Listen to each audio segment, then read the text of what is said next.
تو ظاہر سی بات ہے اپیرنٹلی، لیکن ہم تفتیش کے متعلق اوپن مائنڈ رکھ رہے ہیں اور جیو فینسنگ بھی کرا رہے ہیں، باقی ایویڈنس CCTV کی بھی فوٹیج اکٹھی کر رہے ہیں تاکہ کوئی بھی جو اس کا ایک پہلو ہے تفتیش کا وہ خالی نہ رکھ پائے.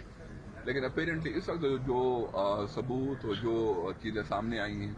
میں ابھی وہاں کرائم سین کا معائنہ کر کے آ رہا ہوں. ابھی بھی وہاں آرڈیننس پڑا ہوا ہے جس میں مختلف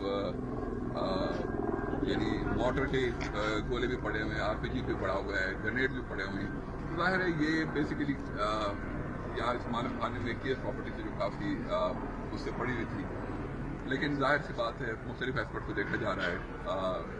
اور جو ہمارے زخمی ہیں وہ زیادہ تر چونکہ دور دور تک جا کے لگے ہیں، تو زیادہ تر جو مائنر انجریز ہیں وہ انجریز زیادہ تر کٹس اینڈ بروزز ہیں، ڈیبری وغیرہ لگی ہیں. سر تو جو اس وقت خیبر پختونخوا کی صورتحال ہے، تو کیا سوار ملاکنڈ ڈویژن میں کوئی تھریٹس موجود تھے؟ یہ آپ نے اس بلڈنگ کے متعلق یا اس کمپاؤنڈ کے متعلق یا پولیس ڈبل کے متعلق اگر کسی اسپیسیفک تھریٹ کی بات کریں تو اس کے متعلق کوئی اسپیسیفک تھریٹ نہیں. جی بالکل، اختر خان کا کہنا ہے کہ جو واقعہ ہوا یہ تخریب کاری کا